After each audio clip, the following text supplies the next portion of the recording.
Hi guys, welcome back to my channel and to another What Are You Today video. Thank you so much for continuing to join me for fantastic days of food, and one which started off in such a fantastic, indulgent manner, I can't even. Basically this morning I woke up and I had a salted caramel and chocolate hot cross bun for my breakfast. It's not even a Friday, it's not even Christmas Day, it's no treat. I just fancied it. Today's off to quite an indulgent start actually. Normally I don't have treats for my breakfast, but these are absolutely delicious, and I thought with a cup of tea or coffee this is going to be such a treat. And you know, it's not even a Friday guys, but I just wanted to have a bit of a treat. And I got these last week. I picked them up, I think you will have seen it actually in a vlog where I went shopping. I picked these up to try, and they're the salted caramel and chocolate hot cross buns from Marks and Spencer's. Now, I would check these for you on the WW app, but my app seems to have done a weird update and isn't working today. So I've emailed them. Hopefully they'll get back to me and I can start pointing things throughout the day. If not, again, I mean, I'm not pointing. I give these information for you guys as a reference. But all you would do is you would use the barcode scanner and scan your barcode and it will give you the point value. So I'm going to have this with a cup of tea. I'm very excited about it. It's actually quite a hefty size. This will well see me into lunch, and as you can see it has caramel in there as well as chocolate, and it's sticky and delicious. Again, not the healthiest breakfast in the world, but I'm running 3 times a week, so I do not mind at all. So I'm going to have this with a cup of tea. If I do find out the point value before this video goes live, I will put it in the description box down below.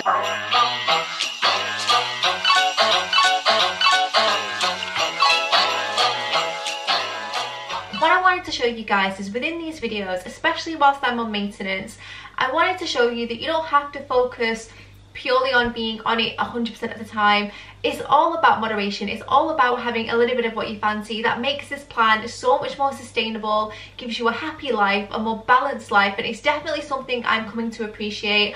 I went to a bit of a dark place at one point with just how controlling I was over the whole eating situation, and it wasn't good for me. And since I've learned to let go and just be really mindful of just having what I want when I want in moderation, that is the key. And I know I always go on about it, but it's something that even I'm not perfect at, and I just wanted to share because it was so nice to have that treat. I didn't manage to track that this morning. As you guys know, I'm not tracking personally, but I do like to give you guys the information should you want it. I know a lot of you are, but I did manage to find that information out, so I'm gonna put that in the description box down below in case you guys want to check that out. But it's now lunchtime and I'm very excited because it's freezing today, and I wanted something quite warming, but I wanted something that I've not had in a long time, that's really simple, that I love, and also something that's really indulgent but at the same time actually quite nice in regards to point value, because eggs are a zero hero across all of the plans on WW, and I have some crispy bacon. I have some bacon strips that I can crisp up in a really lovely way, so I'm going to have that with toast, and it's going to be scrambled eggs, bacon and toast for lunch. I mean, is there anything better? I absolutely love the simple things in life. And then tonight I'm going to be doing something that I'm so excited about. It's one of my own recipes, completely made up, and I'm going to be making Blackberry meatballs. And you might think, wow, that sounds quite strange, and it does, but I can promise you it's absolutely delicious. It's a fusion of gorgeous sweet mincemeat with the combination of sharp tart blackberries, and they come together and caramelize, and they're going to be delicious, and I cannot wait to share them with you guys. It's a winter warmer, perfect for kids, perfect for batch cooking and squirreling loads away in the freezer, and perfect for one or a big family, so it's going to be ideal. So I'm going to be sharing that with you later on, but I hope you all enjoy it. I've got my big cozy jumper on today because, as I said, it's absolutely freezing. Bit of a long intro, so I'm just going to get started. I'm going to have 2 eggs here, and these are just the medium free range eggs. I find using free range makes them taste better, but feel free to use whatever eggs you would like, and of course any size, because on WW it's free. You don't have to point them, you don't have to consider them. Try to not get the shell everywhere like I just did, but yeah, so those are my 2 eggs. I'm going to mix them with a little bit of whole milk. Normally I would use semi-skimmed, actually don't have any, and again, I'm not being too precious, so I'm just going to put a dollop in there as well, just so it all goes into the egg and not just around the pan. I have some rock salt here. Feel free to use free flowing, and I also have a dash of pepper. You really don't need much pepper. And to my eggs, I'm going to add a bit of butter. I know I said I wasn't going to show you guys how to scramble eggs, and again, you don't have to follow my method. This is just the way I like to do it. And in the pan, which I'm going to do my bacon in first, I'm going to put a combination of oil and butter, because I find that it just crisps everything up nicely, and I just love the taste of butter in my eggs. And I'm just going to use a flat whisk just to break up the yolk slightly and mix this up until it's a beautiful golden colour. But the bacon that I'm choosing to use is this really thin stripped one from Aldi. So I'm going to get my app out because I have no idea what this is. Again, I'm not one for tracking, so I tend to forget. I know what the things that I use every day are, but when it comes to things I don't use that often. Okay, so it's 1 point per slice, which I think is absolutely perfect. If you want to be specific, feel free to get this in a bowl and weigh it out, because sometimes, as you've seen from my previous videos, things can cost a little bit less when you weigh them out, just because the grams might be quite different. And speaking of, this is the loaf that I'm going to use. I picked this up from the bakery at Marks & Spencer's yesterday, and the great thing about this is it's all pre-sliced. I'm so used to having to slice my own bread, but actually this has come pre-sliced, which is perfect. So I'm going to pop that in my bread bag, which I will link in the description. But before I do, I'm just going to check this barcode, just so I can give you guys a point value should you want it. No, 2 points per slice, which is insane. A lot less than I thought it would be, to be honest, which is always a bonus. I'm just going to turn that bacon over and let it crisp up beautifully. Nothing better than that sound of sizzle. The bacon is done. Now, if you have some kitchen towels, or not kitchen towels, but paper towels, feel free to set your bacon on that and it will pick up any of this excess oil that you might not want to consume. Again, you know, I'm not being too precious, but when I was losing weight, that's definitely something that I did do, just to, again, minimise those calories where I could. But right now, that's just not a concern to me. And my egg is going straight in the pan. Somehow, using this flat whisk adds a lot of air into the mixture, which makes your eggs even more fluffy, especially when you're using butter. Toast is out and it smells delicious. I don't think there's any better scent than buttered toast in this whole wide world, actually. But anyway, yeah, this is the toast, which I'm having 2 slices of because why the heck not? And then all I'm going to do now is get my egg straight on top. So let's just move this so you guys can see. So this is what my brunch is looking like. And I'm just going to sit my eggs across the bread. And this isn't going to be that aesthetically pleasing, but honestly it is the lunch and brunch of champions, I can assure you. And then to finish, a little bit more pepper. Feel free to skip on this if you're not a fan. But there we go. How delicious does this look? I'm just going to nestle the bacon on top, just so it looks a little bit more presentable. But actually, I mean, could you want anything more? It's absolutely delicious, so comforting, so wonderful, so simple, so quick. And I'm gonna go and enjoy this with a Coke Zero.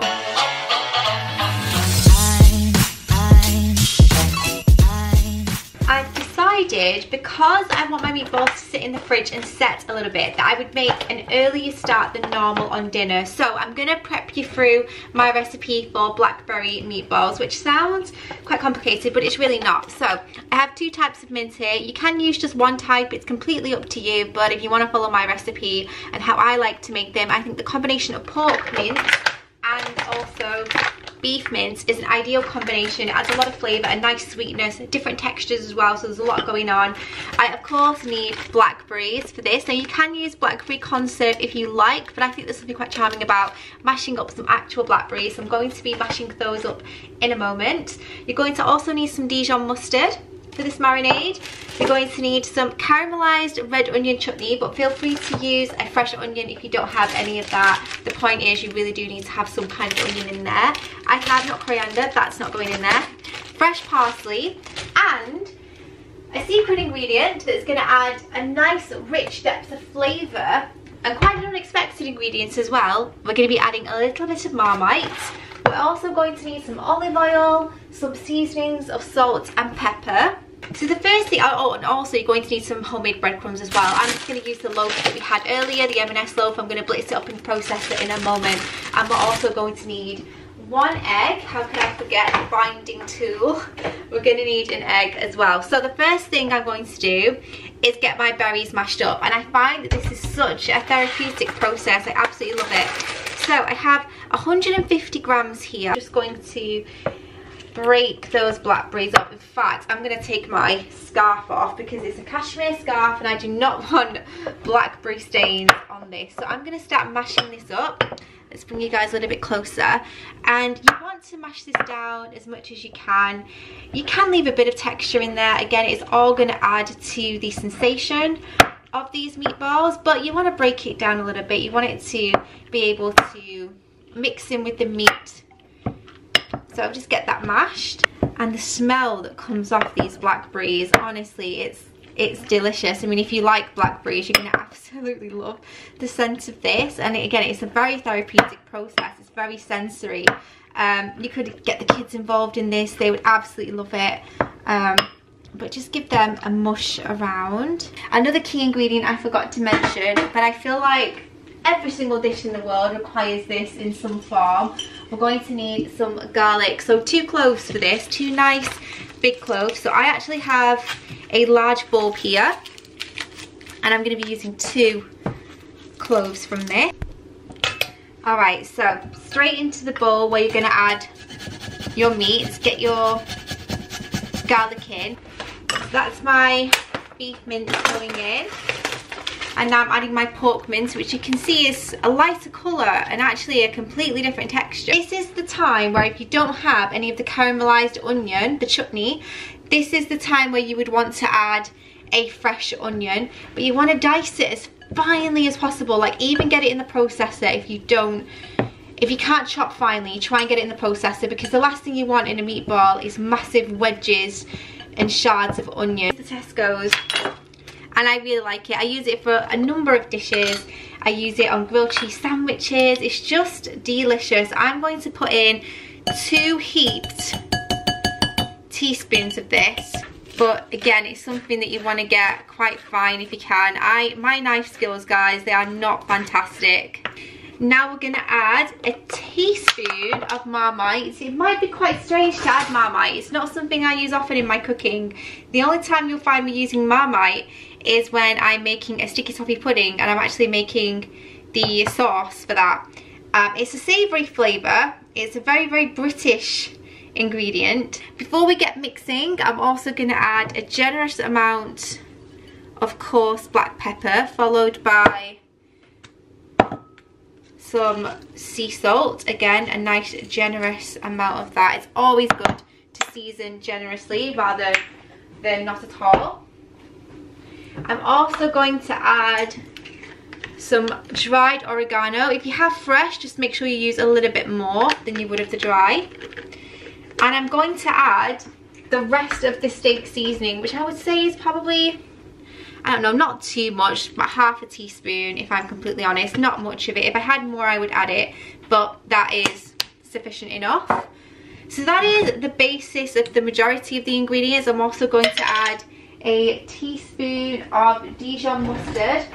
Again, even if you're not a fan of mustard, do not skip on this step. Dijon mustard is a really lovely flavour. It adds a nice sweetness. It's not spicy at all, but it's lovely and rich. And then the final thing before we get the breadcrumbs blitzed up is we're just going to get in there with our hands. So I'm going to just take my rings off. And again, this is a great one to get the kids involved with. Get your hands straight in the bowl and start to get that mixing. Now, as I said, I could have done with a bigger bowl for this completely, but I'm trying to get away with using this one at the moment and see how I cope. I have got my big bowl there on standby, but I feel like this is adhering quite well actually. And this is what it's going to take a little bit of time. Just invest in it, get all the ingredients mixed together well, and then we can go in with our breadcrumbs and our all important blackberries, which is super important, and then of course we'll bind it all together with an egg. But blitz, blitz, blitz, you want them as small as possible. And now we're going to add the all important blackberries, and this is where magic really does start to happen. Look at those beautiful colours, honestly. And you know, if you have some plain yogurt, put it in this bowl, mix it up. Get every single drag that you can when it comes to blackberry sauce, because it is just the one. It is so good. Okay, so I'm just going to get this mixed lightly, and then I'm going to go in with my hands, because there really is no other way in making sure that the meat becomes one with the fruit and all the rest of the other herbs and spices, other than getting your hand straight in and getting to know your ingredients. So we're going to do that now. Just get your hand in there. Again, if you have children, as long as you sanitize their hands before and after, it's completely fine to get them involved in stuff like this. And this is going to have a gorgeous colour as well. Like, when we mould these, they're going to look like little pink and green flecked golf balls, and they're going to be so nice, packed full of flavour, but also packed full of wonderful, wonderful textures as well. And it's just something that's so different. It wouldn't occur to you to do something like this, but honestly, the taste that this gives off, and this came about by happy accident. I was watching a programme and someone was making meatballs, and I thought I heard them say Blackberry meatballs, whereas in fact they said black pudding meatballs. And I thought, actually, a light bulb went off, and I thought, I think mixing blackberries with the meat would be delicious, because again, you have these gorgeous little pockets that will be bursts of flavour when you bite into the warm meatball later.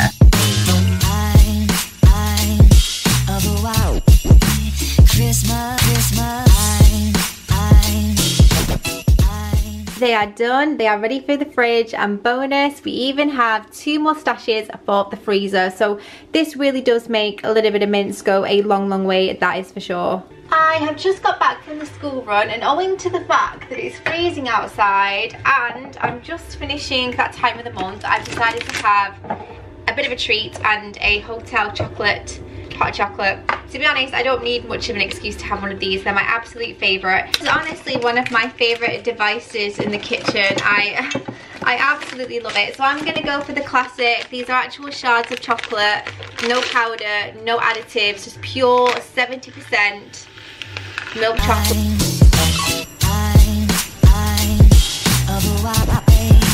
Christmas looks like the ones I used to know.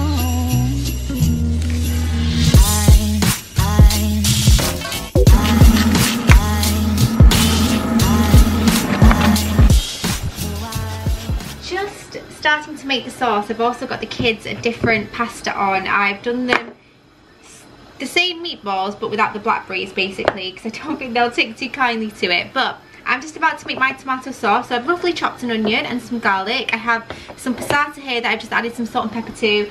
I kind of chopped tomatoes. I'm also going to add some oregano to this as well. Again, just echoing the flavours that are already in those meatballs. And I'm also going to add a little bit of Marmite to that, again, to echo the flavours of the meatballs. Again, if you're not a fan of Marmite, you can skip this, but honestly, it does taste delicious, so I would suggest that you persevere with it. You do not need much, just about, I wouldn't even say it's half a teaspoon. So get that all mixed in with the passata, and then we will combine that with the chopped tomatoes in a moment. So the first thing we're going to do is cook down our meatballs, and then when they've started to take on some colour and caramelise, we're going to remove them from the pan, make the sauce, and then return them at the end. Onions, I'm just going to make up some stock.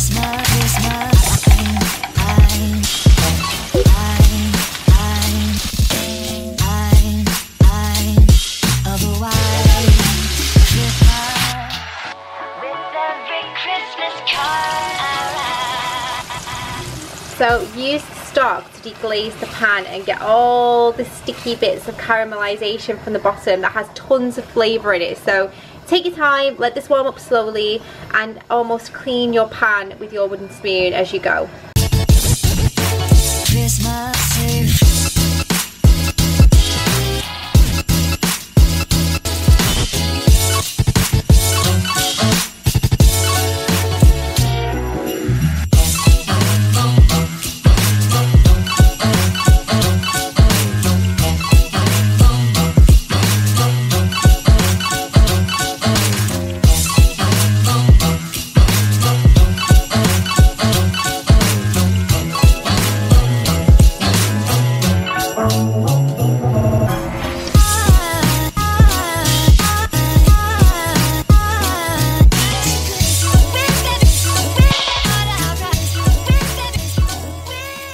And there we have it, guys, my Blackberry and Marmite meatballs. already with some tagliatelle and cheese, and honestly this smells like utter heaven. Those meatballs were absolutely delicious. Honestly, I was so thrilled with them. I'll put my recipe in the description box down below. As I said, it's one of my own, completely made up, and I'm really proud of it, so make sure you try it. But thank you so much for watching. Don't forget to give it a like, subscribe if you're new, and I'll see you in my next one. Bye.